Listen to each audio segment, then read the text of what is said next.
Bhakra Beas management board ਅਤੇ ਪੰਜਾਬ ਸਰਕਾਰ ਦੇ ਵਿਚਾਲੇ ਫੇਰ ਸਕੱਤਰ ਦੀ ਨਿਯੁਕਤੀ ਦੇ ਉੱਤੇ ਇਸ ਮੁੱਦੇ ਉੱਤੇ ਫੇਰ ਰਫੜ ਪੈ ਗਿਆ, ਕਿਉਂਕਿ ਕਦੇ ਰਾਜਸਥਾਨ ਦਾ ਕਦੇ ਹਰਿਆਣੇ ਦਾ ਇਸ ਬੋਰਡ ਦੇ ਉੱਤੇ ਚੇਅਰਮੈਨ ਲਾ ਦਿੰਦੇ ਆ, ਸਕੱਤਰ ਲਾ ਦਿੰਦੇ ਆ, ਜਦੋਂ ਕਿ ਇਸ ਸਾਰੇ ਕਾਸੇ ਦਾ ਖਰਚਾ ਜਿਹੜਾ ਉਹ ਪੰਜਾਬ ਸਰਕਾਰ ਕਰਦੀ ਆ।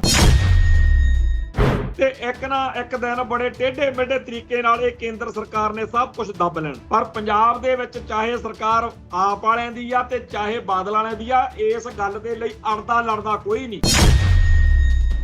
1970-75 ਤੋਂ ਲੈ ਕੇ ਅੱਜ ਤੱਕ ਕਦੇ ਦੇਖਿਆ ਜਿਸ ਸਿੱਖ ਨੇ, ਜਿਸ ਅਕਾਲੀ ਨੇ, ਜਿਸ ਹੋਰ ਆਗੂ ਨੇ ਦਿੱਲੀ ਮੂਹਰੇ ਭੋਗ ਵਜਾ ਕੇ ਕਿਹਾ ਹੋਵੇ ਕਿ ਪੰਜਾਬ ਦੇ ਪਾਣੀਆਂ ਉੱਤੇ ਸਿਰਫ ਪੰਜਾਬ ਦਾ ਹੱਕ ਵਾ, ਅਸੀਂ ਪੰਜਾਬ ਦੇ ਪਾਣੀ ਕਿਸੇ ਹੋਰ ਨੂੰ ਨਹੀਂ ਦੇਣੇ ਤੇ ਨਹੀਂ ਦੇਣੇ।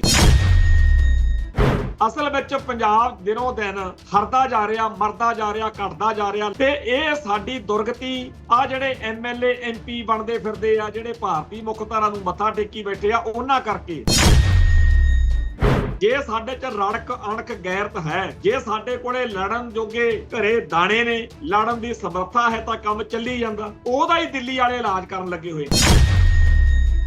ਕਿ ਇਹਨਾਂ ਦੇ ਨਿਆਣਿਆਂ ਨੂੰ ਕੁੱਟੋ ਮਾਰੋ, ਲਾਲਚ ਦੇਵੋ, ਕੈਨੇਡਾ ਅਮਰੀਕਾ ਬਹੁਤ ਵਧੀਆ ਜ਼ਮੀਨਾਂ ਵੇਚੋ ਤੇ ਬਾਹਰ ਭਾਜੋ ਭਾਈ। ਦੂਜਾ ਇਹਨਾਂ ਦੀਆਂ ਜਾਇਦਾਦਾਂ ਖੋਲੋ, ਇਹਨਾਂ ਨੂੰ ਬੇਜ਼ਮੀਨੇ ਹੋਣ ਦੇ ਇੰਨੇ ਫਾਇਦੇ ਗਣਾਓ ਕਿ ਇਹ ਆਪ ਹੱਸ ਕੇ ਕਹਿਣ ਕਿ ਸਾਡੀਆਂ ਜਾਇਦਾਦਾਂ ਲੈ। ਕਈ ਇਹੋ ਜਿਹੇ ਪਹਿਲਾ ਪ੍ਰੋਜੈਕਟ ਨੇ ਜਿੱਥੇ ਵੱਡੀਆਂ ਵੱਡੀਆਂ ਇਮਾਰਤਾਂ ਬਣਾਈਆਂ ਗਈਆਂ, ਫਲੈਟ ਬਣਾਏ ਗਏ, ਪਰ ਉਹਨਾਂ 'ਚ ਵਸੇਬਾ ਨਹੀਂ ਹੋ ਰਿਹਾ। ਸੋ ਜੇਕਰ ਪਹਿਲਾਂ ਜਿਹੜੇ ਲੋਕਾਂ ਦੇ ਜ਼ਮੀਨਾਂ ਖੋਹ ਕੇ ਤੁਸੀਂ ਫਲੈਟ ਬਣਾਏ, ਉਹਨਾਂ ਦਾ ਸਿਰੇ ਨਹੀਂ ਲੱਗੀ ਗੱਲ, ਤੇ ਤੁਹਾਨੂੰ ਤਾਂ ਇੱਥੇ ਰੋਕਣਾ ਚਾਹੀਦਾ ਕਿ ਪਹਿਲੋਂ ਵਾਲੇ ਤਾਂ ਸਿਰੇ ਨਹੀਂ ਲੱਗ ਰਹੀ ਗੱਲ, ਗਾਹਾਂ ਕਾਹਨੂੰ ਪੰਗਾ ਲੈਣਾ। ਪਰ ਇੱਥੇ ਕਹਿੰਦੇ ਆ ਜੀ ਨਹੀਂ, ਇਹ ਸਿੱਖ ਕਿਵੇਂ ਟੈਕ ਕੇ ਬਹਿ ਜਾਣ। ਟੀਵੀ 84 ਉੱਤੇ ਪ੍ਰੋਗਰਾਮ ਖਬਰ ਦੀ ਖਬਰ ਦੇਖ ਰਹੇ ਸਾਰੇ ਦਰਸ਼ਕਾਂ ਨੂੰ ਮੈਂ ਸਰਬਜੀਤ ਸਿੰਘ ਘੁਮਾਣ ਫਤਿਹ ਅਰਜ਼ ਕਰਦਾ ਜੀ। ਵਾਹਿਗੁਰੂ ਜੀ ਕਾ ਖਾਲਸਾ, ਵਾਹਿਗੁਰੂ ਜੀ ਕੀ ਫਤਿਹ। ਅੱਜ ਬਾਘੇ ਪੁਰਾਣੇ ਦੇ ਕੋਲ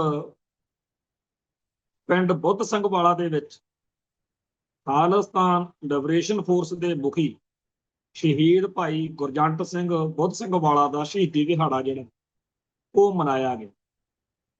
ਮੈਂ ਇਸ ਮੌਕੇ ਜਦੋਂ ਸੰਗਤਾਂ ਦੇ ਰੂਬਰੂ ਹੋ ਰਿਹਾ, ਉਤੋਂ ਆ ਕੇ ਹਜੇ ਘਰ ਬੈਠੇ ਹੀ ਆ ਤੇ ਸੰਗਤਾਂ ਦੇ ਨਾਲ ਗੱਲਬਾਤ ਕਰ ਰਿਹਾ। ਸੋ ਸੁਭਾਵਕ ਆ ਕਿ ਮੇਰੇ ਦਿਲ ਦਿਮਾਗ ਦੇ ਉੱਤੇ ਇਸ ਸ਼ਹੀਦੀ ਦਿਹਾੜੇ ਦੀ ਸਾਰੀ ਜਿਹੜੀ ਅੱਜ ਦੀ ਸਰਗਰਮੀ ਆ ਉਹਦਾ ਅਸਰ ਹੈ। ਅੱਜ ਇਸ ਸਮਾਗਮ ਦੇ ਵਿੱਚ ਜਿੰਨੇ ਵੀ ਅੱਡ ਅੱਡ ਧਿਰਾਂ ਧੜਿਆਂ ਜਥੇਬੰਦੀਆਂ ਦੇ ਬੁਲਾਰੇ ਆਏ, ਉਹਨਾਂ ਸਭ ਨੂੰ ਸਟੇਜ ਦੇ ਵੱਲੋਂ ਪਹਿਲਾਂ ਹੀ ਸਟੇਜ ਸਕੱਤਰ ਨੇ ਕਿਹਾ ਕਿ ਆਪਾਂ ਜਿਸ ਸੂਰਮੇ ਦੀ ਯਾਦ ਵਿੱਚ ਜੁੜੇ ਆ, ਉਹ ਖਾਲਿਸਤਾਨ ਦੀ ਆਜ਼ਾਦੀ ਲਈ ਸ਼ਹੀਦ ਹੋਏ। ਸੋ ਸਾਨੂੰ ਸਾਰਿਆਂ ਨੂੰ ਇਸ ਗੱਲ ਦਾ ਖਿਆਲ ਰੱਖਣਾ ਚਾਹੀਦਾ।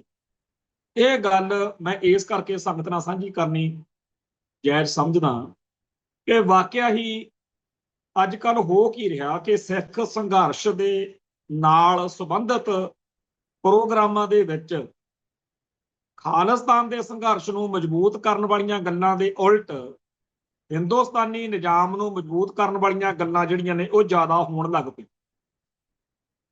ਕਈ ਵਾਰੀ ਤਾਂ ਕਿਸੇ ਖਾੜਕੂ ਯੋਧੇ ਦੀ ਯਾਦ ਵਿੱਚ ਬੋਲਣ ਵਾਲੇ ਬੁਲਾਰੇ ਇਉਂ ਗੱਲਾਂ ਕਰਨ ਲੱਗ ਜਾਂਦੇ ਆ ਜਿਵੇਂ ਉਹ ਖਾੜਕੂ ਯੋਧਾ ਭਾਰਤ ਦੀ ਏਕਤਾ ਤੇ ਅਖੰਡਤਾ ਲਈ ਸ਼ਹੀਦ ਹੋਇਆ ਹੋ। ਦਿਨੋਂ ਦਿਨ ਇਹ ਬਿਮਾਰੀ ਵੱਧਦੀ ਜਾ ਰਹੀ ਆ। ਅਸੀਂ ਉਹ ਸ਼ਹੀਦੀ ਦਿਹਾੜੇ ਵੀ ਦੇਖੇ ਆ ਜਦੋਂ ਸਟੇਜ ਤੋਂ ਬੋਲਣ ਵਾਲਾ ਹਰ ਬੁਲਾਰਾ ਖਾਲਿਸਤਾਨ ਦੀ ਪ੍ਰਾਪਤੀ ਲਈ ਹੋਰ ਵੱਧ ਦ੍ਰਿੜਤਾ ਨਾਲ, ਹੋਰ ਵੱਧ ਤਿੱਖਾ ਹੋ ਕੇ ਸਖਤ ਲੜਾਈ ਲੜਨ ਦੇ ਅਹਿਦ ਪ੍ਰਣ ਕਰਦਾ ਸੀ ਤੇ ਸੰਗਤਾਂ 'ਚ ਹੋਰ ਜੋਸ਼ ਆਉਂਦਾ ਸੀ। ਇਹਦਾ ਨਤੀਜਾ ਇਹ ਨਿਕਲਦਾ ਸੀ ਕਿ ਉਸ ਸ਼ਹੀਦੀ ਦਿਹਾੜੇ ਤੋਂ ਹੋਰ ਸੂਰਮੇ ਪੈਦਾ ਹੁੰਦੇ, ਹੋਰ ਜਥੇਬੰਦੀਆਂ 'ਚ ਸ਼ਾਮਲ ਹੁੰਦੇ, ਲੜਾਈ ਹੋਰ ਤਿੱਖੀ ਤੇ ਹੋਰ ਤੇਜ਼ ਹੋਈ ਜਾਂਦੀ।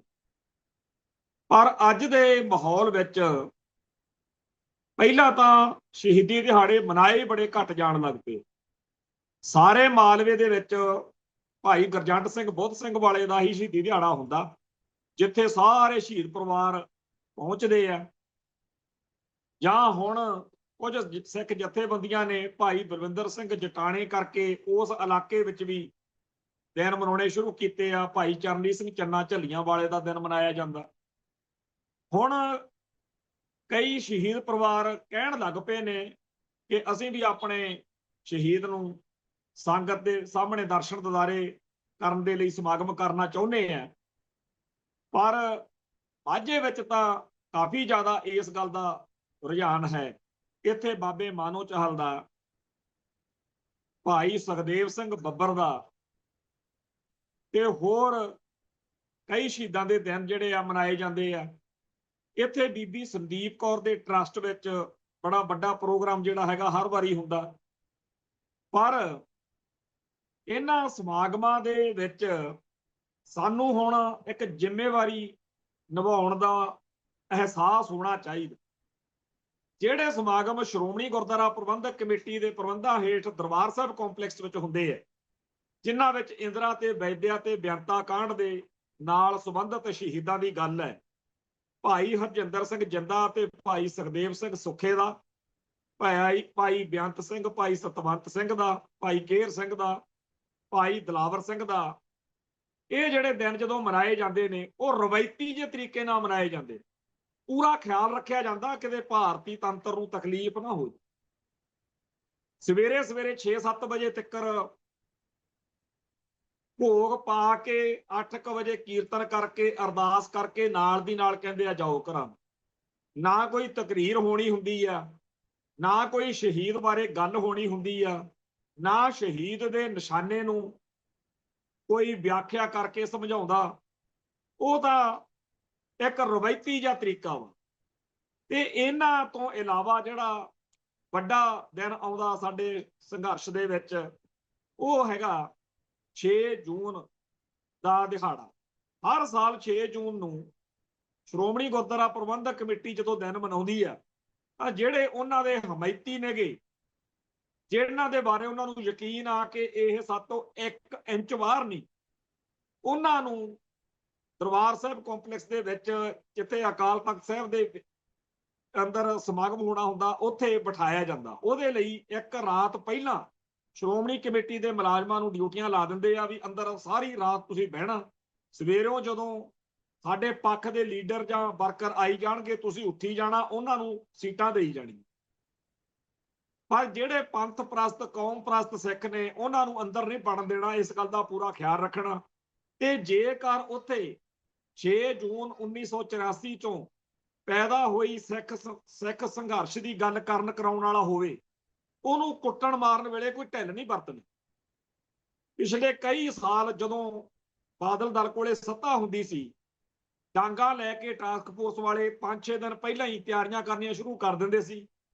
ਪੁਲਿਸ ਮਹਿਕਮੇ ਵਾਲੇ ਵੀ ਆਪਦੇ ਚੋਟੀ ਦੇ ਜਿਹੜੇ ਉਹਨਾਂ ਦੇ ਡਾਂਗਾ ਮਾਰਨ ਵਾਲੇ ਨੇ, ਉਹਨਾਂ ਨੂੰ ਸੱਦ ਲੈਂਦੇ ਸੀ ਅੱਡ-ਅੱਡ ਜ਼ਿਲ੍ਹਿਆਂ ਚੋਂ। ਇਹ ਤਿਆਰੀਆਂ ਇਸ ਕਰਕੇ ਹੁੰਦੀਆਂ ਸੀ ਕਿ ਦਰਬਾਰ ਸਾਹਿਬ ਕੰਪਲੈਕਸ ਦੇ ਵਿੱਚ ਕੋਈ ਕੌਮ ਪ੍ਰਸਤ ਪੰਥ ਪ੍ਰਸਤ ਸਿੱਖ ਜੇਕਰ ਖਾਲਿਸਤਾਨ ਦਾ ਨਾਅਰਾ ਲਾਵੇ ਤਾਂ ਉਹਨੂੰ ਡਾਂਗਾ ਨਾਲ ਕੁੱਟੋ, ਪਹਿਲਾਂ ਅੰਦਰ ਕਟਾਪਾ ਚਾੜੋ, ਫਿਰ ਪੁਲਿਸ ਦੇ ਹਵਾਲੇ ਕਰੋ। ਜਿੰਨਾ ਟਾਈਮ ਬਾਦਲਕਿਆਂ ਦੀ ਤੂਤੀ ਬੋਲਦੀ ਰਹੀ ਹੈ, ਸਿੱਖਾਂ ਦੇ ਨਾਲ ਇਹ ਬਦਸਲੂਕੀ ਹਰ ਸਾਲ 6 ਜੂਨ ਨੂੰ ਹੁੰਦੀ। ਫਿਰ ਬਰਗਾੜੀ ਬਹਿਬਲ ਕਾਂਡ ਵਾਪਰੇ, ਫਿਰ ਸਿੱਖ ਜਗਤ ਦੇ ਅੰਦਰ ਸਾਰਿਆਂ ਦੇ ਵਿੱਚ ਇਸ ਗੱਲ ਦਾ ਰੋਸ ਵਧਿਆ। ਇਹਦੇ ਨਤੀਜੇ ਵਜੋਂ ਜਦੋਂ ਸੱਤਾ ਹੱਥੋਂ ਨਿਕਲ ਗਈ ਤੇ ਜਦੋਂ ਆਮ ਸਿੱਖ ਜਗਤ ਬਾਦਲਕਿਆਂ ਦੇ ਥੋਪੇ ਹੋਏ ਜਥੇਦਾਰ ਗਿਆਨੀ ਗੁਰਬਚਨ ਸਿੰਘ ਤੇ ਹੋਰ ਅਹੁਦੇਦਾਰਾਂ ਤੋਂ ਵੀ ਬਦਜਨ ਹੋਇਆ ਸੀ, ਜਦੋਂ ਕੋਈ ਬਾਦਲਕਿਆਂ ਦੀ ਪਰਵਾਹ ਨਹੀਂ ਸੀ ਕਰਦਾ, ਉਹਨਾਂ ਦਿਨਾਂ ਦੇ ਵਿੱਚ ਜਦੋਂ ਇਹਨਾਂ ਦੇ ਸਮਰਥਕਾਂ ਨੇ, ਇਹਨਾਂ ਦੇ ਹਮਾਇਤੀਆਂ ਨੇ ਇਹਨਾਂ ਨੂੰ ਕਿਹਾ ਕਿ ਜਿੰਨਾ ਟਾਈਮ ਆਪਣੇ ਹੱਥ ਦੁਬਾਰਾ ਤਾਕਤ ਨਹੀਂ ਆਉਂਦੀ, ਉਹਨਾਂ ਟਾਈਮ ਇਸ ਗੱਲ ਤੋਂ ਰੋਕ ਲਈਏ। ਸੋ ਫਿਰ ਹੁਣ ਕਈ ਸਾਲ ਲੰਘ ਗਏ, ਹੁਣ ਕੁੱਟ ਕਟਾਪਾ ਘੱਟ ਹੁੰਦਾ ਜਾਂ ਨਹੀਂ ਹੁੰਦਾ। ਉਡੀਕ ਰਹੇ ਨੇ ਬਾਦਲ ਦਲ ਵਾਲੇ ਕਿ ਕਦੋਂ ਸਾਡੇ ਹੱਥ ਤਾਕਤ ਆਉਂਦੀ ਆ ਤੇ ਫਿਰ ਦਰਬਾਰ ਸਾਹਿਬ ਕੰਪਲੈਕਸ ਦੇ ਵਿੱਚ ਕੌਮ ਦੀ ਗੱਲ ਕਰਨ ਵਾਲਿਆਂ ਨੂੰ ਡਾਂਗਾ ਨਾਲ ਕੁੱਟਣ ਦਾ ਦੁਬਾਰਾ ਜਿਹੜਾ ਰੁਝਾਨ ਆ ਸ਼ੁਰੂ ਕਰੀਏ। ਜਦੋਂ ਹੀ ਇਹਨਾਂ ਕੋਲੇ ਤਾਕਤ ਆ ਗਈ, ਲਿਸਟਾਂ ਬਣਾਈ ਫਿਰਦੇ ਨੇ, ਜਿਹੜੇ ਜਿਹੜੇ ਸਿੱਖ ਕੌਮ ਦੀ ਗੱਲ ਕਰਦੇ ਆ ਉਹਨਾਂ ਨੂੰ ਮਾਰਨ ਕੁੱਟਣ ਦਾ, ਕਿ ਇਹਨਾਂ ਨੇ ਬੜਾ ਰੌਲਾ ਪਾਇਆ ਹੁੰਦਾ ਸੀ ਬਰਗਾੜੀ ਬਾਈਬਲ ਦਾ, ਇਹ ਨਿਸ਼ਚਾ ਕਰੀ ਬੈਠੇ। ਹੁਣ ਵੀ ਉਹੀ ਸ਼੍ਰੋਮਣੀ ਕਮੇਟੀ ਆ, ਹੁਣ ਵੀ ਉਹੀ ਟਾਸਕ ਫੋਰਸ ਵਾਲੇ ਆ, ਹੁਣ ਵੀ ਉਹੀ ਦਰਬਾਰ ਸਾਹਿਬ ਦੇ ਵਿੱਚ 6 ਜੂਨ ਨੂੰ ਗੱਲ ਹੁੰਦੀ ਹੈ। ਹੁਣ ਕਿਉਂ ਨਹੀਂ ਡਾਂਗਾ ਚੱਲਦੀਆਂ? ਕਿਉਂਕਿ ਹੁਣ ਇਹਨਾਂ ਕੋਲੇ ਸੱਤਾ ਨਹੀਂ, ਤੇ ਇਹਨਾਂ ਨੂੰ ਪਤਾ ਕਿ ਬਾਹਰ ਨਿਕਲਿਆਂ ਦੇ ਮਗਰ ਕਿਸੇ MLA MP ਨੇ ਖੜਨਾ ਨਹੀਂ। ਅੱਗੇ ਪਤਾ ਸੀਗਾ ਕਿ ਸਾਡਾ ਲੋਕਲ ਬਾਦਲ ਦਲ ਦਾ ਲੀਡਰ ਆਪੇ ਫੋਨ ਕਰਕੇ ਸਾਨੂੰ ਬਚਾਓ। ਇਸ ਮਾਹੌਲ ਦੇ ਵਿੱਚ ਜਦੋਂ ਸਿੱਖ ਸੰਘਰਸ਼ ਦੀ ਗੱਲ, ਖਾਲਿਸਤਾਨ ਦੀ ਗੱਲ ਸ਼ਹੀਦੀ ਦਿਹਾੜਿਆਂ ਤੇ ਵੀ ਨਹੀਂ ਹੋਣੀ, ਨਾ ਸ਼੍ਰੋਮਣੀ ਕਮੇਟੀ ਵਾਲੇ ਗੁਰਦੁਆਰਿਆਂ ਦੇ ਵਿੱਚ ਹੋਣੀ ਹੈ, ਨਾ ਜਿਹੜੇ ਆਪ ਪ੍ਰੋਗਰਾਮ ਕਰਦੇ ਆ ਅਸੀਂ ਉੱਥੇ ਹੋਣੀ ਹੈ, ਤੇ ਫੇਰ ਗੱਲ ਚੱਲੂ ਕਿੱਥੇ?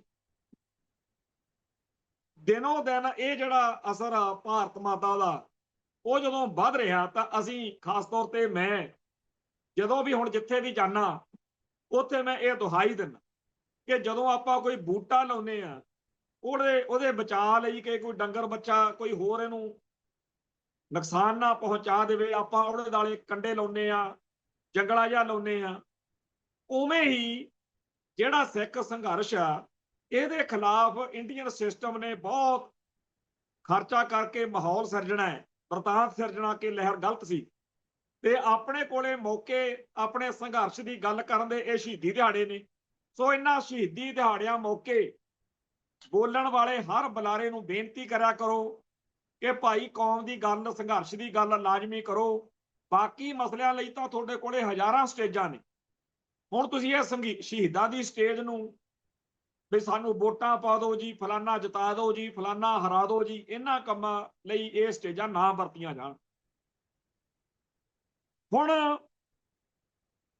ਇਸ ਗੱਲ ਦਾ ਅਸਰ ਹੋਣ ਲੱਗ ਪਿਆ। ਭਾਈ ਗੁਰਜੰਟ ਸਿੰਘ ਬੁੱਧ ਸਿੰਘ ਵਾਲੇ ਦੀ ਯਾਦ ਵਿੱਚ ਅੱਜ ਸ਼ਹੀਦੀ ਦਿਹਾੜੇ ਵਿੱਚ ਬੋਲਣ ਵਾਲੇ ਬੁਲਾਰਿਆਂ ਨੇ ਕੌਮ ਦੀ ਗੱਲ ਕੀਤੀ, ਤੇ ਉੱਥੇ ਜਦੋਂ ਸਾਡੇ ਸੰਘਰਸ਼ ਨਾਲ ਸੰਬੰਧਿਤ ਰਹੇ ਪਰਿਵਾਰ ਆਉਂਦੇ ਆ, ਬੱਚੇ ਆਉਂਦੇ ਆ, ਉਹਨਾਂ ਨੂੰ ਪਤਾ ਲੱਗਦਾ ਰਹੂਗਾ ਕਿ ਜਿਹੜਾ ਸਾਡਾ ਪਿਓ ਸੀ ਉਹ ਕਿਸ ਮਕਸਦ ਲਈ ਤੇ ਕਿਸ ਸੰਘਰਸ਼ ਦੇ ਲਈ ਸ਼ਹੀਦ ਹੋਇਆ। ਜੇਕਰ ਅਸੀਂ ਇਹ ਜ਼ਿੰਮੇਵਾਰੀ ਤੋਂ ਉੱਕ ਗਏ, ਤਾਂ ਜਿਹੜੇ ਬੰਦਿਆਂ ਨੂੰ ਇਹ ਲੱਗਦਾ ਕਿ ਇਹਨਾਂ ਸ਼ਹੀਦੀ ਦਿਹਾੜਿਆਂ ਨੂੰ ਅਸੀਂ ਆਪਦੇ ਸਵਾਰਥਾਂ ਲਈ ਵਰਤਣਾ ਤੇ ਅਸੀਂ ਠੀਕ ਆ, ਉਹ ਫਿਰ ਜ਼ਿਆਦਾ ਹੋ ਜਾਣਗੇ, ਜ਼ਿਆਦਾ ਗੱਲ ਉਹਨਾਂ ਦੀ ਚੱਲੂ, ਤੇ ਹੌਲੀ ਹੌਲੀ ਸ਼ਹੀਦੀ ਦਿਹਾੜਿਆਂ ਦੀ ਸਾਰਥਕਤਾ ਹੀ ਨਹੀਂ ਰਹਿਣੀ। ਹੁਣ ਆਪਣੇ ਕੋਲ ਹੋਰ ਤਾਂ ਕੋਈ ਪਲੇਟਫਾਰਮ ਮੈਨੂੰ ਬਚਿਆ ਦਿੰਦਾ ਨਹੀਂ। ਸਾਡੇ ਕੋਲੇ ਸੋਸ਼ਲ ਮੀਡੀਆ ਹੁੰਦਾ ਸੀ। ਜਦੋਂ 2010-12 ਤੋਂ ਬਾਅਦ ਅਸੀਂ ਸੋਸ਼ਲ ਮੀਡੀਆ ਦੇ ਰਾਹੀਂ ਕੌਮ ਦੀ ਗੱਲ ਸ਼ੁਰੂ ਕੀਤੀ, ਕੌਮ ਦੇ ਵਿੱਚ ਐਡਾ ਇੱਕ ਹੁਲਾਰਾ, ਇੱਕ ਹੁੰਗਾਰਾ ਮਿਲਦਾ ਸੀ ਬਈ ਇੱਕ ਗੱਲ ਕੋਈ ਸਿੱਖ ਸੰਘਰਸ਼ ਦੀ ਲਿਖਣੀ, ਮਿੰਟਾਂ ਸਕਿੰਟਾਂ ਵਿੱਚ ਸਾਰੇ ਸਿੱਖ ਨੌਜਵਾਨਾਂ ਨੇ ਉਹਨੂੰ ਪੋਸਟ ਨੂੰ ਸ਼ੇਅਰ ਕਰਨਾ, ਕਾਪੀ ਪੇਸਟ ਕਰਨਾ, ਤੇ ਬੜੀ ਚਰਚਾ ਹੋਣੀ। ਲੋਕਾਂ 'ਚ ਭੁੱਖ ਸੀ ਕਿ ਸਿੱਖ ਸੰਘਰਸ਼ ਦੇ ਸ਼ਹੀਦਾਂ ਬਾਰੇ, ਸਿੱਖ ਸੰਘਰਸ਼ ਦੇ ਮਸਲਿਆਂ ਬਾਰੇ ਤੇ ਮੌਜੂਦਾ ਦੌਰ ਦੀਆਂ ਗੱਲਾਂ ਬਾਤਾਂ ਬਾਰੇ ਵੱਧ ਤੋਂ ਵੱਧ ਜਾਣਕਾਰੀ ਲਈਏ। ਬਹੁਤ ਵਧੀਆ ਮਾਹੌਲ ਸੀ। ਪਰ ਫਿਰ ਭਾਰਤੀ ਸਟੇਟ ਤਾਂ ਸ਼ਾਇਦ ਕਾਮਯਾਬ ਨਾ ਹੋ ਸਕਦੀ, ਪਰ ਸਾਡੀ ਹੀ ਕੌਮ ਦੇ ਕੁਝ ਭਰਾ ਮੈਦਾਨ 'ਚ ਨਿਤਰੇ। ਇਹੋ ਜਿਹਾ ਮਾਹੌਲ ਬਦਲਿਆ ਕਿ ਹੁਣ ਖਾਲਿਸਤਾਨ ਦੀ ਗੱਲ ਸੋਸ਼ਲ ਮੀਡੀਆ ਤੇ ਕਰਨੀ ਕਰਾਉਣੀ ਕੋਈ ਅਰਥ ਰੱਖਦੀ ਗੱਲ ਨਹੀਂ ਰਹੀ। ਹੁਣ ਭਾਈ ਗੁਰਜੰਟ ਸਿੰਘ ਬੁੱਧ ਸਿੰਘ ਵਾਲੇ ਦੇ ਸ਼ਹੀਦੀ ਦਿਹਾੜੇ ਦੇ ਪੋਸਟਰ ਪਾ ਲਓ, ਭਾਈ ਸੁਖਦੇਵ ਸਿੰਘ ਬੱਬਰ ਦੇ ਸ਼ਹੀਦੀ ਦਿਹਾੜੇ ਦੇ ਪੋਸਟਰ ਪਾ ਲਓ, ਉਹੀ 150 ਬੰਦਾ ਜਿਹੜਾ ਉਹ, ਬਾਕੀ ਸਾਰੇ ਬੰਦੇ ਉਹੀ ਨੇ ਜਿਹੜੇ ਪਹਿਲਾਂ ਗੱਲ ਕਰਦੇ ਕਰਾਉਂਦੇ ਸੀ। ਹੁਣ ਉਹਨਾਂ ਦੇ ਮਨਾਂ ਵਿੱਚ ਇੱਕ ਗਲਤ ਜਿਹਾ ਪ੍ਰਭਾਵ ਜਿਹੜਾ ਉਹ ਬਣਿਆ। ਉਹ ਕਿਹਨੇ ਬਣਾਇਆ? ਉਹ ਪਿਛਲੇ 5-7 ਸਾਲਾਂ ਦੇ ਵਿੱਚ ਸਾਡੇ ਹੀ ਭਰਾਵਾਂ ਦੇ ਵਿੱਚ ਇੱਕ ਦੂਜੇ ਦੇ ਖਿਲਾਫ ਨਫ਼ਰਤ ਨਾਲ ਗਾਲੋ ਗਾਲੀ ਵਾਲਾ ਜਿਹੜਾ ਮਾਹੌਲ ਆ, ਉਹਦੀ ਕਰਕੇ ਇਹ ਸਾਰਾ ਭਾਣਾ ਵਾਪਰਿਆ। ਹੁਣ ਜਿਹੜੇ ਬੰਦੇ ਨੂੰ ਤਾਂ ਦਰਦ ਵਾ, ਉਹ ਤਾਂ ਚਾਹੇਗਾ ਕਿ ਗਲਤ ਵਰਤਾਰੇ ਰੁਕਣ, ਤੇ ਜਦੋਂ ਕੋਈ ਕਹਿੰਦਾ ਕਿ ਯਾਰ ਗਲਤ ਗੱਲਾਂ ਰੋਕੀਏ, ਉਦੋਂ ਜਿਹੜੇ ਗਲਤ ਗੱਲਾਂ ਕਰਦੇ ਰਹੇ ਨੇ ਉਹ ਫਿਰ ਪਿੱਟਦੇ ਆ ਕਿ ਸਾਨੂੰ ਕਹਿੰਦੇ ਹੋ। ਭਾਈ ਜੇਕਰ ਮੈਂ ਗਲਤੀ ਕੀਤੀ ਆ ਤਾਂ ਮੈਨੂੰ ਕਹਿਣਾ ਹੀ ਆ ਲੋਕਾਂ ਨੇ ਕਿ ਤੇਰੀ ਗੱਲ ਗਲਤ ਸੀ। ਚਲੋ ਜੇ ਗਲਤੀ ਕਰ ਵੀ ਲਈ ਤਾਂ ਇਸ ਗੱਲ 'ਚ ਕੀ ਹਰਜ ਵਾ ਜੇ ਮੰਨ ਲਿਆ ਜਾਵੇ ਕਿ ਚਲੋ ਯਾਰ ਉਦੋਂ ਮੈਨੂੰ ਨਹੀਂ ਸੀ ਸਮਝ ਕੇ ਇਹਦੇ ਨਤੀਜੇ ਇਹ ਨਿਕਲਣਗੇ, ਹੁਣ ਜਦੋਂ ਪਤਾ ਲੱਗ ਗਿਆ ਹੁਣ ਹੀ ਸੰਭਲ ਜਾਈਏ। ਸੋ ਮੈਂ ਤਾਂ ਅੱਜ ਸ਼ਹੀਦ ਭਾਈ ਗੁਰਜੰਟ ਸਿੰਘ ਬੁੱਧ ਸਿੰਘ ਵਾਲਾ ਅਤੇ ਸਿੱਖ ਸੰਘਰਸ਼ ਦੇ ਸਮੂਹ ਸ਼ਹੀਦਾਂ ਦੀ ਯਾਦ ਵਿੱਚ ਉੱਥੇ ਇਹੀ ਅਰਦਾਸ ਬੇਨਤੀ ਕਰਦਾ ਆਇਆ ਕਿ ਗੜਬੜਾਂ, ਗਲਤੀਆਂ, ਔਗਣ, ਘਾਟਾਂ, ਕਮਜ਼ੋਰੀਆਂ ਸਾਰਿਆਂ 'ਚ ਹੀ ਹੋਣਗੀਆਂ, ਮੇਰੇ 'ਚ ਵੀ ਨਹੀਂ, ਪਰ ਆਪਾਂ ਕੌਮ ਦੇ ਸੰਘਰਸ਼ ਨੂੰ ਸਮਰਪਿਤ ਹੋ ਕੇ ਅੱਗੇ ਵਾਸਤੇ ਉਹਨਾਂ ਗੱਲਾਂ ਦੀ ਨਿਸ਼ਾਨਦੇਹੀ ਕਰੀਏ ਜਿਨ੍ਹਾਂ ਕਰਕੇ ਲਹਿਰ ਦਾ ਨੁਕਸਾਨ ਹੋ ਰਿਹਾ, ਉਹ ਚੀਜ਼ਾਂ ਛੱਡੀਏ ਜਿਨ੍ਹਾਂ ਕਰਕੇ ਲਹਿਰ ਨੂੰ ਸੱਟ ਵੱਜ ਰਹੀ ਹੈ, ਤੇ ਜਿਹੜੀਆਂ ਗੱਲਾਂ ਨਾਲ ਲਹਿਰ ਮਜ਼ਬੂਤ ਹੁੰਦੀ ਹੈ ਉਹ ਗੱਲਾਂ ਵਧਾਈਏ, ਹੋਰ ਜ਼ਿਆਦਾ ਕਰੀ। ਖੈਰ, ਇਸ ਮਸਲੇ ਨੂੰ ਛੱਡ ਕੇ ਹੁਣ ਅੱਗੇ ਜੇ ਆਈਏ ਤਾਂ ਪੰਜਾਬ ਦੇ ਵਿੱਚ ਜਿਹੜਾ ਲੈਂਡ ਪੁਲਿੰਗ ਵਾਲਾ ਮਾਮਲਾ ਇਹ ਦਿਨੋਂ ਦਿਨ ਮਜ਼ਬੂਤ ਹੁੰਦਾ ਜਾ ਰਿਹਾ। ਲੋਕਾਂ ਦਾ ਰੋਹ, ਗੁੱਸਾ ਜਿਹੜਾ ਉਹ ਵੱਧ ਰਿਹਾ। ਮੋਹਾਲੀ ਤੇ ਲੁਧਿਆਣਾ ਤੇ ਹੋਰਨਾਂ ਥਾਵਾਂ ਬਾਰੇ ਦਿਨੋਂ ਦਿਨ ਰਿਪੋਰਟਾਂ ਛਪ ਰਹੀਆਂ ਨੇ ਕਿ ਲੋਕ ਲਾਮਬੰਦ ਹੋ ਰਹੇ ਨੇ। ਅਜੇ ਤੱਕਰ ਭਗਵੰਤ ਮਾਨ ਦੀ ਸਰਕਾਰ ਦਾ ਰਵੱਈਆ ਸਖਤ ਹੈ। ਜਿਸ MP ਮਾਲਵਿੰਦਰ ਸਿੰਘ ਕੰਗ ਨੇ, ਆਮ ਆਦਮੀ ਪਾਰਟੀ ਦਾ ਹੀ ਆਗੂ ਹੈ, ਉਹਨੇ ਜਦੋਂ ਇਸ ਮਸਲੇ ਤੇ ਲੈਂਡ ਪੋਲਿੰਗ ਦੇ ਬਾਰੇ ਪੋਸਟ ਪਾਈ ਤਾਂ ਉਹ ਪੋਸਟ ਉਹਨੂੰ ਹਟਾਉਣੀ ਪਈ, ਜਿਹਦੇ ਤੋਂ ਇਸ ਘਟਨਾ ਤੋਂ ਹਰੇਕ ਨੂੰ ਸਮਝ ਲੱਗ ਚੁੱਕੀ ਹੈ ਕਿ ਭਗਵੰਤ ਮਾਨ ਦੀ ਸਰਕਾਰ ਆਉਣ ਵਾਲੇ ਦਿਨਾਂ ਦੇ ਵਿੱਚ ਸਖਤ ਤੌਰ ਤਰੀਕੇ ਅਪਣਾਵੇਗੀ, ਖੂਨ ਖਰਾਬਾ ਹੋਵੇਗਾ, ਇੱਕ ਹੋਰ ਵੱਡਾ ਸੰਘਰਸ਼ ਕੌਮ ਨੂੰ ਲੜਨਾ ਪਵੇਗਾ। ਇਸ ਮਸਲੇ ਦੇ ਉੱਤੇ ਅੱਡ-ਅੱਡ ਸਿਆਸੀ ਦਲਾਂ ਨੇ ਵੀ ਆਪੋ ਆਪਣੇ ਤਰੀਕੇ ਨਾਲ ਬਿਆਨਬਾਜ਼ੀ ਸ਼ੁਰੂ ਕਰ ਦਿੱਤੀ, ਪਰ ਇਹ ਸਿਆਸੀ ਲੀਡਰ ਜਿਹੜੇ ਨੇ ਇਹ ਅਸਲ ਲੜਾਈ ਕਦੇ ਨਹੀਂ ਲੜਨਗੇ। ਇਹ ਲੋਕ ਤਾਂ ਸਿਰਫ ਇਹ ਦਿਖਾਉਣ ਲਈ ਕਿ ਲੋਕੋ ਅਸੀਂ ਤੁਹਾਡੇ ਨਾਲ ਆ ਤੇ ਆਮ ਆਦਮੀ ਪਾਰਟੀ ਦਾ ਫੈਸਲਾ ਗਲਤ ਹੈ, ਇੱਕ ਫਾਰਮੈਲਿਟੀ ਕਰ ਰਹੇ ਨੇ। ਕਿਸੇ ਵੇਲੇ ਇਹਨਾਂ ਸਾਰੇ ਮਸਲਿਆਂ ਮੁੱਦਿਆਂ ਲਈ ਸਾਡੇ ਕੋਲੇ ਆਪਦੀ ਜਮਾਤ ਹੁੰਦੀ ਸੀ, ਸ਼੍ਰੋਮਣੀ ਅਕਾਲੀ ਦਲ। ਅੱਜ ਸ਼੍ਰੋਮਣੀ ਅਕਾਲੀ ਦਲ ਖੱਖੜੀਆਂ ਕਰੇਲੇ ਵੀ ਹੋਇਆ ਤੇ ਇਸ ਸਾਰੇ ਕਾਸੇ ਲਈ ਜ਼ਿੰਮੇਵਾਰ ਸਰਦਾਰ ਸੁਖਬੀਰ ਸਿੰਘ ਬਾਦਲ ਤੇ ਉਹਦੀ ਜੁੰਡਲੀ, ਜਿਹੜੀ ਇਸ ਭੈੜੇ ਮਾਹੌਲ ਦੇ ਸਿਰਜਣ ਲਈ ਜ਼ਿੰਮੇਵਾਰ ਆ, ਦੋਸ਼ੀ ਆ ਕੌਮ ਦੀ, ਉਹੀ ਜੁੰਡਲੀ ਅੱਜ ਫੇਰ ਪੰਜਾਬ ਦੇ ਹੱਕਾਂ ਤੇ ਹਿੱਤਾਂ ਦੇ ਹੱਕ ਵਿੱਚ ਬੋਲ ਕੇ ਆਪਣਾ ਪੱਖ ਮਜ਼ਬੂਤ ਕਰਨ ਦੇ ਲਈ ਕਿ ਜੀ ਅਸੀਂ ਜਿੰਨਾ ਟਾਈਮ ਬੈਠੇ ਆ ਅਸੀਂ ਨਾ ਕਦੇ ਇਸ ਗੱਲ ਤੋਂ ਪਿੱਠ ਦਿਖਾ ਕੇ ਅਸੀਂ ਲੜਾਂਗੇ, ਅਸੀਂ ਲੈਂਡ ਪੁਲਿੰਗ ਦੇ ਖਿਲਾਫ ਡਟਾਂਗੇ। ਸੁਣਨ ਨੂੰ, ਦੇਖਣ ਨੂੰ ਗੱਲ ਬਹੁਤ ਵਧੀਆ, ਪਰ ਇਸ ਗੱਲ ਦੇ ਵੱਲ ਜਦੋਂ ਇਤਿਹਾਸਕ ਤੌਰ ਤੇ ਨਜ਼ਰ ਮਾਰਦੇ ਆ ਤਾਂ ਚੇਤੇ ਆਉਂਦਾ ਕਿ 1978 ਦੇ ਵਿੱਚ ਨਿਰੰਕਾਰੀ ਕਾਂਡ ਵਾਪਰਿਆ ਤੇ ਬਿਲਕੁਲ ਉਵੇਂ ਜਿਵੇਂ ਬਰਗਾੜੀ ਬਾਈਬਲ ਕਾਂਡ ਤੋਂ ਬਾਅਦ ਬਾਦਲ ਸਰਕਾਰ ਨੇ ਲੋਕਾਂ ਉੱਤੇ, ਸਿੱਖਾਂ ਉੱਤੇ ਜ਼ੁਲਮ ਕੀਤਾ ਤੇ ਸਰਸੇ ਵਾਲਿਆਂ ਦਾ ਪੱਖ ਪੂਰਿਆ, ਉਵੇਂ ਹੀ 1978 ਦੇ ਵਿੱਚ ਡੇਰਾ ਨਕਲੀ ਨਿਰੰਕਾਰੀਆਂ ਦਾ ਪੱਖ ਪੂਰਿਆ ਬਾਦਲ ਸਰਕਾਰ ਨੇ ਤੇ ਸਿੱਖਾਂ ਤੇ ਜ਼ੁਲਮ ਕੀਤਾ। ਫਿਰ ਉਹ ਮਾਮਲਾ ਅਦਾਲਤ ਵਿੱਚ ਚਲਾ ਗਿਆ। ਕਾਨੂੰਨੀ ਲੜਾਈ ਦੇ ਵਿੱਚ ਬਾਦਲ ਸਰਕਾਰ ਦਾ ਪੂਰਾ ਯੋਗਦਾਨ ਆ ਕਿ ਉਹ ਸਾਰੇ ਪਾਪੀ ਬਰੀ ਹੋਏ ਤੇ ਸਿੱਖ ਉਲਟਾ ਦੋਸ਼ੀ ਮੰਨੇ ਗਏ। ਹੁਣ ਵੀ ਇਹੀ ਹਾਲ ਆ ਕਿ ਬੇਅਦਬੀ ਦੇ ਦੋਸ਼ੀ ਬਾਦਲ ਸਰਕਾਰ ਕਰਕੇ, ਬਾਦਲ ਪਰਿਵਾਰ ਕਰਕੇ ਸੁਰੱਖਿਅਤ ਨੇ। ਬਹਾਨੇ ਬੜੇ ਖੂਬਸੂਰਤ ਨੇ ਇਹਨਾਂ ਕੋਲ, ਉਹ 78 ਵੇਲੇ ਸੀ, ਉਹੀ ਬਹਾਨੇ ਹੁਣ ਨੇ। ਉਦੋਂ ਵੀ 1980 ਵਿੱਚ ਇਹਨਾਂ ਤੋਂ ਦੁਖੀ ਹੋ ਕੇ ਸਿੱਖਾਂ ਨੇ ਇਹਨਾਂ ਨੂੰ ਵੋਟ ਨਹੀਂ ਪਾਈ।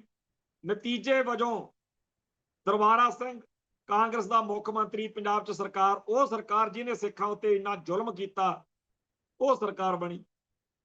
ਹੁਣ ਵੀ ਇਹਨਾਂ ਤੋਂ ਦੁਖੀ ਹੋ ਕੇ ਪਹਿਲਾਂ ਕਾਂਗਰਸ, ਫਿਰ ਲੋਕਾਂ ਨੇ ਆਪ ਲਿਆਂਦੀ, ਕੱਲ ਨੂੰ ਕੋਈ ਹੋਰ ਲਿਆਉਣ। ਪਰ ਲੋਕਾਂ ਨੂੰ ਇੱਕ ਪਾਸੇ ਤਾਂ ਇਹ ਕਹਿੰਦੇ ਨੇ ਕਿ ਅਕਾਲੀ ਦਲ ਤੁਹਾਡੀ ਆਪਦੀ ਜਮਾਤ, ਪਰ ਜਦੋਂ ਪੰਥ ਦੀ, ਪੰਜਾਬ ਦੀ ਜਮਾਤ ਮੰਨਿਆ ਜਾਂਦਾ, ਅਕਾਲੀ ਦਲ ਸੱਤਾ ਚ ਆਉਂਦਾ, ਉਦੋਂ ਅਕਾਲੀ ਦਲ ਨਹੀਂ ਰਹਿੰਦਾ, ਉਦੋਂ ਉਹ ਬਾਦਲ ਦਲ ਬਣ ਜਾਂਦਾ ਤੇ ਲੋਕਾਂ ਉੱਤੇ ਜ਼ੁਲਮ, ਸਿੱਖਾਂ ਦੇ ਹਿੱਤਾਂ ਦੀ ਪੂਰੀ ਤਰ੍ਹਾਂ ਬਰਬਾਦੀ। 1980 ਵਿੱਚ ਜਿਵੇਂ ਸਰਕਾਰ ਬਣੀ ਤੇ ਜਦੋਂ ਪੂਰੀ ਤਰ੍ਹਾਂ ਲੋਕਾਂ ਦੇ ਵਿੱਚ ਇਹਨਾਂ ਦਾ ਪੱਖ ਅਕਸ ਕਮਜ਼ੋਰ ਸੀ, ਜਿਵੇਂ ਅੱਜ ਵਾ, ਉਦੋਂ ਵੀ ਇਹਨਾਂ ਨੇ ਕਪੂਰੀ ਨਹਿਰ ਵਾਲਾ ਮੋਰਚਾ ਲਾਇਆ ਸੀ। ਪਰ ਉਸ SYL ਕਪੂਰੀ ਨਹਿਰ ਵਾਲੇ ਮੋਰਚੇ ਨੂੰ ਆਮ ਲੋਕ ਪਸੰਦ ਨਹੀਂ ਸੀ ਕਰਦੇ, ਹਮਾਇਤ ਨਹੀਂ ਸੀ ਦੇ ਰਹੇ, ਕਿਉਂਕਿ ਜਿਹੜਾ ਇਹਨਾਂ ਨੇ 1978 79 80 ਚ ਕੀਤਾ ਸੀ, ਲੋਕ ਇਹਨਾਂ ਤੋਂ ਦੁਖੀ ਸੀ।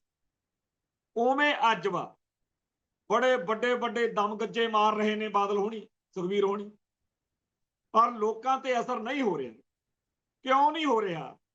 ਕਿਉਂਕਿ 1997 ਤੋਂ, ਖਾਸ ਤੌਰ ਤੇ 2007 ਤੋਂ ਜਿਹੜੀ ਇਹਨਾਂ ਨੇ 10 ਸਾਲ ਸਰਕਾਰ ਹੰਢਾਈ, 22 ਤੱਕ ਜੋ ਕੁਝ ਇਹਨਾਂ ਨੇ ਕੀਤਾ, ਲੋਕਾਂ ਦਾ ਇਹਨਾਂ ਦੇ ਤੇ ਦਿਲ ਪੂਰੀ ਤਰ੍ਹਾਂ ਟੁੱਟਿਆ ਹੋਇਆ। ਸੋ ਇਸ ਮਾਹੌਲ ਦੇ ਵਿੱਚ ਹੁਣ ਜਦੋਂ ਲੋਕ ਲੱਭਦੇ ਫਿਰਦੇ ਆ ਵੀ ਕੋਈ ਧਿਰ ਹੋਵੇ, ਤਾਂ ਦੂਰ ਦੂਰ ਤੱਕ ਕੁਝ ਦਿਖਦਾ ਨਹੀਂ। ਉਹਨਾਂ ਸਮਿਆਂ ਦੇ ਵਿੱਚ ਸੁਖਪਾਲ ਸਿੰਘ ਖਹਿਰੇ ਦੇ ਪਿਓ ਸਰਦਾਰ ਸੁਖਜਿੰਦਰ ਸਿੰਘ ਨੇ ਆਪਦਾ ਵੱਖਰਾ ਮੋਰਚਾ ਲਾਇਆ ਹੁੰਦਾ ਸੀ, ਜਥੇਦਾਰ ਤਲਵੰਡੀ ਨੇ ਵੱਖਰਾ ਮੋਰਚਾ ਲਾਇਆ ਹੁੰਦਾ ਸੀ, ਤੇ ਇੱਕ ਮੋਰਚਾ ਕਪੂਰੀ ਲਾ ਕੇ ਬਹਿ ਗਏ। ਪਰ ਇਹਨਾਂ ਸਾਰੇ ਮੋਰਚਿਆਂ ਤੋਂ ਆਜ਼ਾਦ ਤੌਰ ਤੇ ਜਦੋਂ ਸੰਤ ਭਿੰਡਰਾਂ ਵਾਲਿਆਂ ਨੇ ਮੋਰਚਾ ਲਾਇਆ, ਲੋਕਾਂ ਦੀ ਹਮਾਇਤ ਇਸ ਦਰਬਾਰ ਸਾਹਿਬ ਤੋਂ ਚੱਲਣ ਵਾਲੇ ਮੋਰਚੇ ਵੱਲ ਸੀ, ਜਿਹਦਾ ਨਤੀਜਾ ਇਹ ਨਿਕਲਿਆ ਕਿ ਆਖਰ ਸਾਰੇ ਮੋਰਚੇ ਬਾਕੀ ਦੇ ਬੰਦ ਕਰਕੇ ਇੱਥੇ ਫਿਰ 4 ਅਗਸਤ ਤੋਂ ਵੱਡਾ ਮੋਰਚਾ, ਧਰਮ ਯੁੱਧ ਮੋਰਚਾ, ਜਿਹਦੇ ਚ ਸਾਰੇ ਮਸਲੇ ਲੈ ਕੇ ਉਹ ਕੀਤਾ ਗਿਆ। ਤੇ ਅੱਜ ਜਦੋਂ ਆਪਾਂ ਦੇਖ ਰਹੇ ਹਾਂ ਕਿ ਪੰਜਾਬ ਨੂੰ, ਪੰਥ ਨੂੰ ਬੜੀ ਲੋੜ ਆ ਕਿ ਐਜੀਟੇਸ਼ਨ ਕੀਤੀ ਜਾਵੇ ਪੰਜਾਬ ਲਈ, ਪੰਥ ਲਈ, ਸਿੱਖਾਂ ਦੇ ਮਸਲਿਆਂ ਲਈ। ਮਸਲੇ ਤਾਂ ਅੱਗੇ ਨਾਲੋਂ ਵੀ ਜ਼ਿਆਦਾ ਵਧੇ ਫਿਰਦੇ, ਪਰ ਹੁਣ ਲੋਕ ਕਰਨ ਤਾਂ ਕਰਨ ਕੀ? ਆ ਜਿਹੜੀ ਆਮ ਆਦਮੀ ਪਾਰਟੀ ਦੀ ਸਰਕਾਰ ਆ, ਇਹਨੂੰ ਬਣਾਉਣ ਲਈ, ਇਹਦੀ ਹਮਾਇਤ ਵਿੱਚ ਹਰ ਪੰਜਾਬੀ ਨੇ ਪੂਰਾ ਡਟ ਕੇ ਯੋਗਦਾਨ ਪਾਇਆ। ਲੋਕ ਦੁਖੀ ਸੀਗੇ ਅਕਾਲੀਆਂ ਤੋਂ, ਲੋਕ ਦੁਖੀ ਸੀ ਭਾਜਪਾ ਤੋਂ, ਲੋਕ ਦੁਖੀ ਸੀ ਕਾਂਗਰਸ ਤੋਂ, ਪਰ ਇਹ ਨਹੀਂ ਸੀ ਕਿਸੇ ਨੂੰ ਚਿੱਤ ਚੇਤਾ ਕਿ ਆਮ ਘਰਾਂ ਚੋਂ ਨਿਕਲੇ ਹੋਏ ਇਹ MLA MP ਬਣ ਕੇ ਬਾਅਦ ਵਿੱਚ ਆਹ ਝੱਲ ਖਿਲਾਰਨਗੇ। ਜਿੰਨਾ ਮਾੜਾ ਪ੍ਰਸ਼ਾਸਨ ਆਮ ਆਦਮੀ ਪਾਰਟੀ ਦਾ, ਇੰਨਾ ਤਾਂ ਕਾਂਗਰਸ ਦਾ ਵੀ ਨਹੀਂ ਸੀ। ਇਸ ਮਾਹੌਲ ਵਿੱਚ ਪੰਜਾਬ ਪੁਲਿਸ ਨੂੰ ਖੁੱਲੀਆਂ ਛੁੱਟਾਂ ਦਿੱਤੀਆਂ ਹੋਈਆਂ ਨੇ, ਤੇ ਜਿਸ ਤਰੀਕੇ ਨਾਲ ਪੁਲਿਸ ਮੁਕਾਬਲੇ ਬਣਾ ਕੇ, ਜਿਸ ਤਰੀਕੇ ਨਾਲ ਲੋਕਾਂ ਦੀਆਂ ਜਾਇਦਾਦਾਂ ਖੋਹਣ ਦਾ, ਜਿਸ ਤਰੀਕੇ ਨਾਲ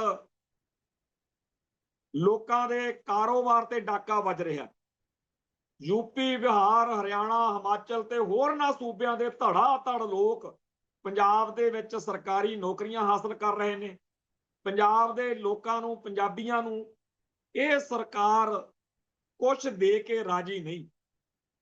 ਤੇ ਇਸ ਮਾਹੌਲ ਦੇ ਵਿੱਚ ਜਦੋਂ ਪੂਰੀ ਤਰ੍ਹਾਂ ਮੌਜੂਦਾ ਸਰਕਾਰ ਤੋਂ ਲੋਕ ਦੁਖੀ ਨੇ, ਅਲਰਜਕ ਨੇ, ਤਾਂ ਹੋਣਾ ਤਾਂ ਇਹ ਚਾਹੀਦਾ ਕਿ ਕਿਸੇ ਹੋਰ ਵੱਲ ਝਾਕਣ, ਪਰ ਬਾਕੀ ਸਾਰੇ ਮਾੜੇ ਨੇ, ਤਾਂ ਉਹਨਾਂ ਸਾਰੇ ਮਾੜਿਆਂ ਨਾਲੋਂ ਲੋਕ ਕਹਿੰਦੇ ਨੇ ਅਜੇ ਵੀ ਆਮ ਆਦਮੀ ਪਾਰਟੀ ਫੇਰ ਚੰਗੀ ਹੈ।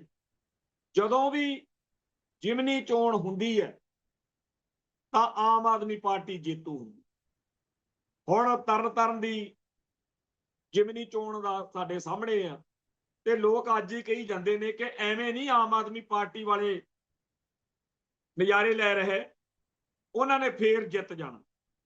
ਹੁਣ ਤੁਸੀਂ ਦੇਖੋ ਵੀ ਸਿਆਸਤ ਕਿੰਨੀ ਗੰਧਲ ਚੌਂਧ ਹੋਈ ਫਿਰਦੀ ਹੈ ਕਿ ਬਾਕੀਆਂ ਤੋਂ ਦੁਖੀ ਹੋ ਕੇ ਜਿਹੜੀ ਪਾਰਟੀ ਨੂੰ ਚੁਣਿਆ, ਜਿਹੜੀ ਇੰਨੀ ਦੁੱਖ ਦੇ ਰਹੀ ਹੈ, ਉਸ ਪਾਰਟੀ ਨੂੰ ਫੇਰ ਲੱਗਦਾ ਕਿ ਅਸੀਂ ਜਿੱਤ ਜਾਈਏ। ਜਦੋਂ ਕਿਸੇ ਪਾਰਟੀ ਨੂੰ ਇਸ ਤਰੀਕੇ ਮਹਿਸੂਸ ਹੋ ਰਿਹਾ ਹੋਵੇ, ਉਹ ਪ੍ਰਵਾਹ ਕਰਦੇ ਆ। ਸੋ ਇਸੇ ਕਰਕੇ ਅਸੀਂ ਕਹਿ ਰਹੇ ਹਾਂ ਕਿ ਭਗਵੰਤ ਮਾਨ ਨੇ, ਉਹਦੀ ਸਰਕਾਰ ਨੇ ਪਿੱਛੇ ਨਹੀਂ ਮੁੜਨਾ। ਭਾਜਪਾ ਵੀ ਇਹੀ ਚਾਹੁੰਦੀ ਆ, ਚਾਹੁੰਦੇ ਬਾਦਲ ਦਲ ਵਾਲੇ ਵੀ ਨੇ ਤੇ ਚਾਹੁੰਦੇ ਕਾਂਗਰਸ ਵਾਲੇ ਵੀ ਨੇ ਕਿ ਭਗਵੰਤ ਮਾਨ ਅੱਗੇ ਵਧੇ, ਪੰਜਾਬ ਦੇ ਸਿੱਖਾਂ ਦੇ ਨਾਲ ਜ਼ਮੀਨਾਂ ਦੇ ਪਿੱਛੇ ਰਫੜ ਪਵੇ ਤੇ ਇਹ ਲੜਾਈ ਇੰਨੀ ਜ਼ਿਆਦਾ ਵਧੇ ਕਿ ਲੋਕ ਕਹਿਣ ਕਿ ਇਹਨਾਂ ਨੂੰ ਜਿਹੜੀ ਆਮ ਜਨਰਲ ਚੋਣ ਹੋਣੀ ਆ 2027 ਚ, ਉਦੋਂ ਕੋਈ ਵੀ ਬੰਦਾ ਵੋਟ ਨਾ ਪਾਵੇ, ਹਰੇਕ ਕਵੇ ਕਿ ਤੁਸੀਂ ਬਹੁਤ ਮਾੜਾ ਕੀਤਾ। ਤੇ ਆਮ ਆਦਮੀ ਪਾਰਟੀ ਦੇ ਜਿਹੜੇ ਹਾਲਾਤ ਆਪਣੇ ਸਾਹਮਣੇ ਆ, ਖਾਸ ਤੌਰ ਤੇ ਮਾਲਵਿੰਦਰ ਸਿੰਘ ਕੰਗ ਨਾਲ ਜੋ ਹੋਈ ਹੈ, ਉਸ ਤੋਂ ਬਾਅਦ ਸਾਫ਼ ਦਿਖਦਾ ਕਿ ਮਾਮਲਾ ਹੋਰ ਜ਼ਿਆਦਾ ਗੜਬੜ ਹੋਣ ਜਾ ਰਿਹਾ। ਖੈਰ, ਪੰਜਾਬ ਦੇ ਜੰਮਿਆਂ ਨੂੰ ਨਿੱਤ ਮੁਹਿੰਮਾਂ, ਇਹ ਸੰਘਰਸ਼ ਸਾਨੂੰ ਮਜ਼ਬੂਤ ਕਰਦੇ, ਪਰ ਜਿਸ ਤਰੀਕੇ ਨਾਲ ਅਸੀਂ ਆਪਦੇ ਸੰਵਿਧਾਨਕ ਕਾਨੂੰਨੀ ਲੜਾਈ ਲੜਨ ਵਾਲੇ ਜਿਹੜੇ ਸਾਨੂੰ ਮਤਾਂ ਦਿੰਦੇ ਹੁੰਦੇ ਨੇ ਕਿ ਖਾਲਿਸਤਾਨ ਤੋਂ ਬਗੈਰ ਵੀ ਗੱਲ ਕਰ ਲਿਆ ਕਰੋ, ਉਹਨਾਂ ਬਾਰੇ ਸਮਝ ਨਹੀਂ ਆਉਂਦੀ ਕਿ ਅਸੀਂ ਤਾਂ ਚਲੋ ਮੰਨਿਆ ਵੀ ਕਿਸੇ ਗਿਣਤੀ 'ਚ ਨਹੀਂ ਆਉਂਦੇ ਖਾਲਿਸਤਾਨੀ, ਤੁਸੀਂ ਤਾਂ ਬੜਾ ਭਾਰਤ ਮਾਤਾ ਨੂੰ ਮੰਨਦੇ ਆ। ਕਦੇ ਜਾ ਕੇ ਕੇਸਾਧਾਰੀ ਸਿੱਖੋ, ਕੇਸਾਧਾਰੀ ਹਿੰਦੂਓ, ਜਾ ਕੇ ਕਦੇ ਮੋਦੀ ਕੋਲੇ ਜਾਂ ਇਸ ਭਾਰਤ ਮਾਤਾ ਕੋਲੇ ਬੇਨਤੀ ਕਰੋ, ਲਿਲਕੜੀ ਲਵੋ ਕਿ ਜੀ ਸਾਨੂੰ ਕਿਉਂ ਪੰਜਾਬ ਨੂੰ ਇਉਂ ਜਲੀਲ ਕਰ ਰਹੇ ਹੋ, ਕਿਉਂ ਪੰਜਾਬ ਨੂੰ ਇੰਨਾ ਦੁਖੀ ਕਰ ਰਹੇ ਹੋ। ਪਰ ਡੀਪ ਸਟੇਟ ਦਾ, ਭਾਰਤੀ ਸਟੇਟ ਦਾ ਜਿਹੜਾ ਏਜੰਡਾ ਉਹ ਸਾਫ਼ ਆ ਕਿ ਪੰਜਾਬ ਨੂੰ, ਸਿੱਖਾਂ ਨੂੰ ਟਿਕਣ ਨਹੀਂ ਦੇਣਾ।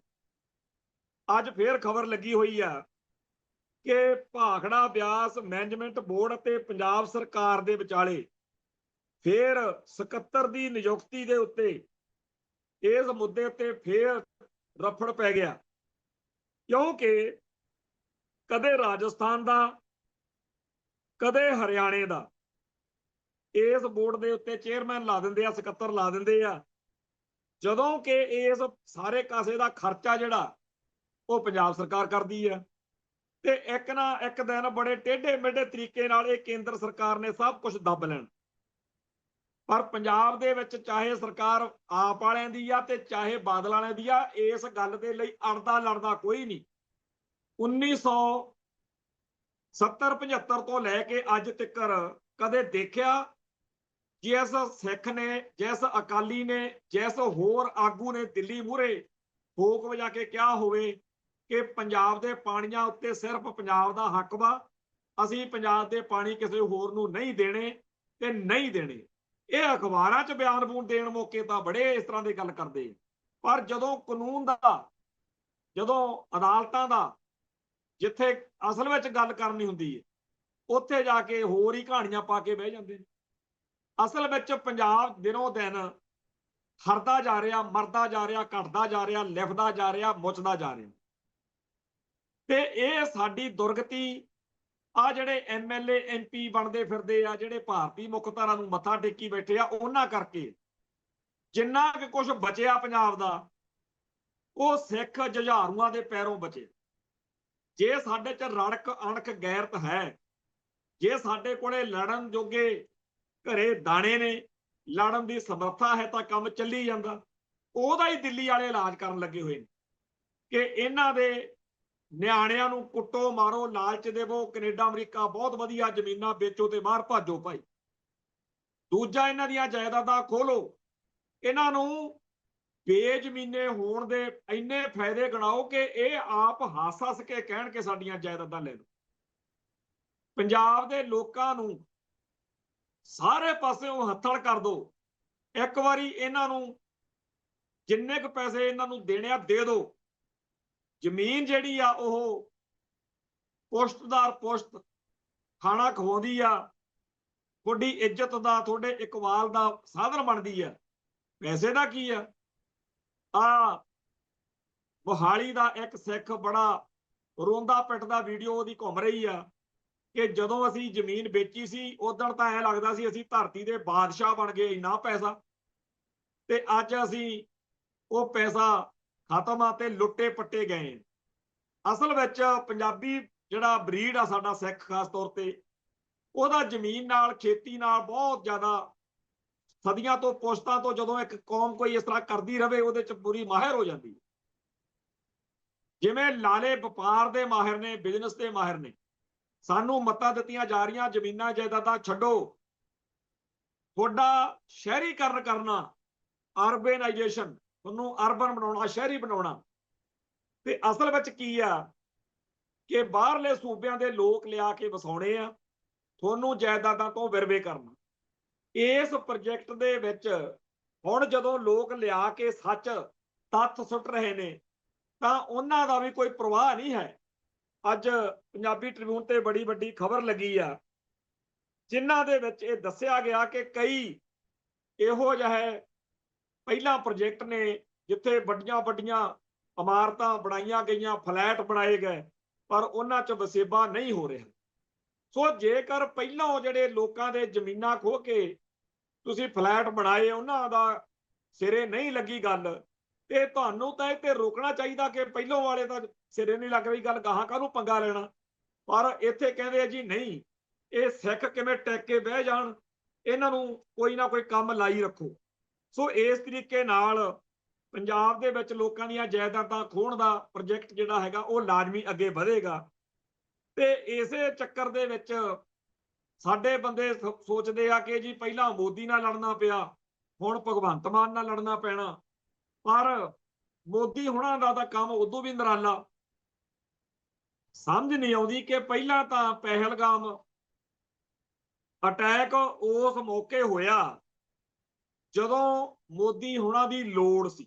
ਕਿੰਨੇ ਸਿਆਣੇ ਦਹਿਸ਼ਤਗਰਦ ਨੇ ਜਿਨ੍ਹਾਂ ਨੇ ਉਦੋਂ ਕੀਤਾ ਜਦੋਂ ਬਿਹਾਰ ਵਾਲੇ ਪਾਸੇ ਚੋਣਾਂ ਹੋ ਰਹੀਆਂ ਹੋਣ ਤੇ ਲੋਕਾਂ ਦੇ ਜਜ਼ਬਾਤ ਨੂੰ ਇਲੈਕਸ਼ਨ ਮੌਕੇ ਇਸ ਪਹਿਲਗਾਮ ਕਤਲੇਆਮ ਕਰਕੇ ਵਰਤਿਆ ਜਾ ਸਕਦਾ ਹੋਵੇ। ਹੁਣ ਜਿੱਦਣ ਤੋਂ ਪਾਰਲੀਮੈਂਟ ਦਾ ਸੈਸ਼ਨ ਸ਼ੁਰੂ ਹੋਇਆ ਉਸ ਦਿਨ ਤੋਂ ਲਗਾਤਾਰ ਵਿਰੋਧੀ ਦਲਾਂ ਵੱਲੋਂ ਪਾਰਲੀਮੈਂਟ ਵਿੱਚ ਮੰਗ ਕੀਤੀ ਜਾ ਰਹੀ ਸੀ ਕਿ ਪਹਿਲਾਂ ਆਪਰੇਸ਼ਨ ਸੰਧੂਰ ਬਾਰੇ, ਪਹਿਲਗਾਮ ਘਟਨਾ ਬਾਰੇ ਗੱਲ ਕਰੋ, ਕਿਉਂਕਿ ਬਹੁਤ ਸਾਰੇ ਲੂਪ ਹੋਲ, ਬਹੁਤ ਸਾਰੀ ਘਾਟਾਂ ਕਮਜ਼ੋਰੀਆਂ ਜਿਨ੍ਹਾਂ ਦੀ ਚਰਚਾ ਪਿਛਲੇ 3-4 ਮਹੀਨੇ ਤੋਂ ਹੋ ਰਹੀ ਆ। ਖਾਸ ਤੌਰ ਦੇ ਉੱਤੇ ਜੰਗ ਰੋਕਣ ਬਾਰੇ ਕਿ ਤੁਸੀਂ ਤਾਂ ਕਹਿੰਦੇ ਸੀ ਚੱਕ ਦੇਣੇ ਆ ਫੱਟੇ, ਫਿਰ ਅਮਰੀਕਾ ਦੇ ਕਹਿਣ ਤੇ ਸਕੈਂਟ ਲਾਇਆ। ਇਹੋ ਜਿਹੇ ਬਹੁਤ ਸਾਰੇ ਮਸਲੇ ਆ। ਜਦੋਂ ਲੋਕ ਕਹਿੰਦੇ ਆ ਕਿ ਸਾਨੂੰ ਇਹ ਤਾਂ ਦੱਸੋ ਕਿ ਜਿਹੜੇ ਦਹਿਸ਼ਤਗਰਦਾਂ ਨੇ ਪਹਿਲਗਾਮ ਦੇ ਵਿੱਚ ਲੋਕਾਂ ਦਾ ਕਤਲੇਆਮ ਕੀਤਾ, ਤੁਸੀਂ ਐਡੀ ਜੰਗ, ਉਹ ਕਿੱਥੋਂ ਦੇ ਸੀ, ਉਹ ਕੌਣ ਸੀ, ਉਹ ਕਿੱਧਰ ਗਏ? ਇਹਨਾਂ ਸਾਰੇ ਸਵਾਲਾਂ ਦੇ ਮਸਲੇ ਉੱਤੇ ਕਈ ਦਿਨ ਤਾਂ ਮੋਦੀ ਸਰਕਾਰ ਡਟੀ ਰਹੀ, ਫਿਰ ਕਹਿੰਦੇ ਅਸੀਂ ਕਰਾਉਨੇ ਆ ਜੀ।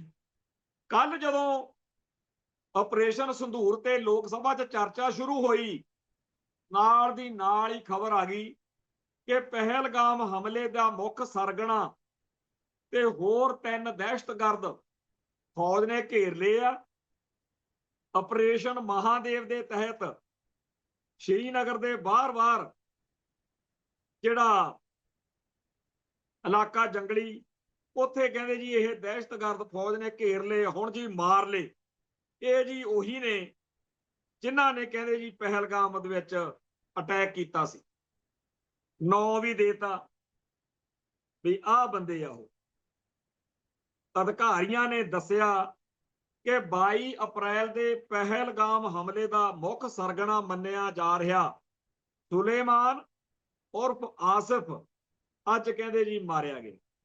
ਚੰਗੀ ਗੱਲ ਆ ਭਾਈ, ਜਿਹੜੇ ਦਹਿਸ਼ਤਗਰਦ ਨੇ ਬੇਦੋਸ਼ੇ ਪਹਿਲਗਾਮ ਦੇ ਵਿੱਚ ਮਾਰੇ, ਫੌਜ ਨੇ ਜੇ ਮਾਰ ਲਿਆ ਠੀਕ ਆ ਗੱਲ, ਪਰ ਸਾਨੂੰ ਜਾਂ ਲੋਕਾਂ ਨੂੰ ਇਹ ਸਮਝ ਨਹੀਂ ਆਉਂਦੀ ਕਿ ਇਹ ਜਿਹੜੇ ਦਹਿਸ਼ਤਗਰਦ ਆ ਇਹ ਉਡੀਕ ਰਹੇ ਸੀਗੇ ਕਿ ਕਦੋਂ ਮੋਦੀ ਸਾਹਿਬ ਨੂੰ ਲੋੜ ਪਵੇ ਪਾਰਲੀਮੈਂਟ ਦੇ ਵਿੱਚ ਕਹਿਣ ਦੀ ਕਿ ਦੇਖੋ ਫਿਰ ਜੇ ਆਪਰੇਸ਼ਨ ਸੰਧੂਰ ਜਿਹੜਾ ਤੁਹਾਨੂੰ ਉਹ ਤੇ ਇਤਰਾਜ਼ ਆ ਤੇ ਅਸੀਂ ਪਹਿਲਗਾਮ ਵਾਲੇ ਤਾਂ ਮਾਰ ਲਏ। ਉਦਣ ਹੀ ਕਿਉਂ ਉਸ ਦਿਨ ਹੀ ਕਿਉਂ? ਇਸੇ ਤਰੀਕੇ ਨਾਲ ਪੁਲਵਾਮਾ ਵਾਲੇ ਅਟੈਕ ਬਾਰੇ ਲੋਕਾਂ ਦੇ ਸ਼ੰਕੇ ਖਦਸ਼ੇ ਸੀ। ਘਟਨਾਵਾਂ ਉਸ ਤਰੀਕੇ ਨਾਲ ਕਿਉਂ ਵਾਪਰਦੀਆਂ ਨੇ ਜਿਹਦੇ ਨਾਲ ਮੋਦੀ ਸਾਹਿਬ ਦੇ ਪੱਖ ਵਿੱਚ ਹਵਾ ਬਣੇ? ਇਹ ਗੱਲਾਂ ਅਰਥ ਰੱਖਦੀਆਂ ਨੇ। ਪਰ ਸਾਡੀ ਕੌਮ ਨੇ ਇਹ ਸਭ ਕੁਝ ਹੰਢਾਇਆ।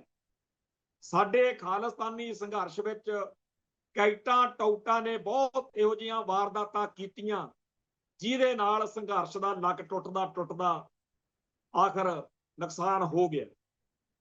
ਉਹੋ ਜਿਹਾ ਹੀ ਕੋਟ ਕੈਟ ਟੌਟ ਅੱਜ ਵੀ ਸਰਗਰਮ ਨੇ, ਜਿਹੜੇ ਦੇਖਣ ਨੂੰ ਬੜੇ ਖਾਲਿਸਤਾਨੀ ਤੇ ਬੜੇ ਪੰਥਕ ਲੱਗ ਸਕਦੇ।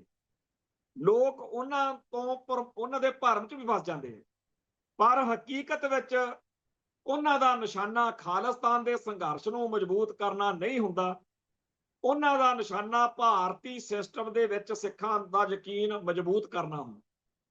ਸੋ ਜਿਹੜੀ ਵੀ ਕੋਈ ਘਟਨਾ, ਜਿਹੜੀ ਵੀ ਕੋਈ ਸਰਗਰਮੀ, ਜਿਹੜੀ ਵੀ ਕੋਈ ਸ਼ਖਸੀਅਤ ਖਾਲਿਸਤਾਨ ਦੇ ਸੰਘਰਸ਼ ਨੂੰ ਮਜ਼ਬੂਤ ਕਰਦੀ ਹੋਵੇ, ਉਹਦੀ ਸਾਨੂੰ ਹਮਾਇਤ ਕਰਨੀ ਚਾਹੀਦੀ ਹੈ। ਤੇ ਜਿਹੜੀਆਂ ਘਟਨਾਵਾਂ, ਜਿਹੜੇ ਘਟਨਾਕ੍ਰਮ, ਜਿਹੜੇ ਵਰਤਾਰੇ, ਜਿਹੜੀਆਂ ਸਰਗਰਮੀਆਂ, ਜਿਹੜੀਆਂ ਸ਼ਖਸੀਅਤਾਂ ਖਾਲਿਸਤਾਨ ਦੇ ਸੰਘਰਸ਼ ਨੂੰ ਕਮਜ਼ੋਰ ਕਰਨ ਅਤੇ ਭਾਰਤੀ ਸਿਸਟਮ ਨੂੰ ਮਜ਼ਬੂਤ ਕਰਨ ਵਾਲੇ ਪਾਸੇ ਹੋਣ, ਉਹਨਾਂ ਦੀ ਸਾਨੂੰ ਨਿਸ਼ਾਨਦੇਹੀ ਕਰਕੇ ਉਹਨਾਂ ਤੋਂ ਦੂਰੀ ਕਰਨੀ ਚਾਹੀਦੀ।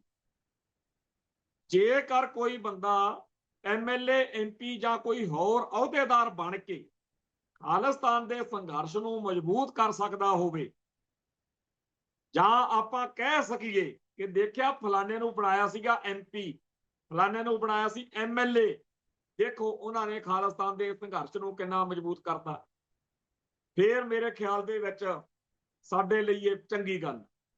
ਪਰ ਜੇਕਰ ਖਾਲਿਸਤਾਨ ਦੇ ਸੰਘਰਸ਼ ਨੂੰ ਐਮਐਲਏ, ਐਮਪੀ ਬਣਨ ਤੋਂ ਬਾਅਦ ਕੋਈ ਕਮਜ਼ੋਰ ਕਰਦਾ, ਫਿਰ ਸਾਨੂੰ ਸੋਚਣਾ ਚਾਹੀਦਾ ਕਿ ਕੌਮ ਇੰਨੀ ਕਮਲੀ ਜਾਂ ਇੰਨੀ ਗਈ ਗੁਜ਼ਰੀ ਨਹੀਂ ਕਿ ਉਹਨਾਂ ਲੋਕਾਂ ਦੇ ਵੀ ਐਵੇਂ ਝੋਲੇ ਚੱਕ ਕੇ ਤੁਰੀ ਫਿਰੇ ਜਿਨ੍ਹਾਂ ਦਾ ਨਿਸ਼ਾਨਾ ਖਾਲਿਸਤਾਨ ਦੇ ਸੰਘਰਸ਼ ਨੂੰ ਕਮਜ਼ੋਰ ਕਰਨਾ।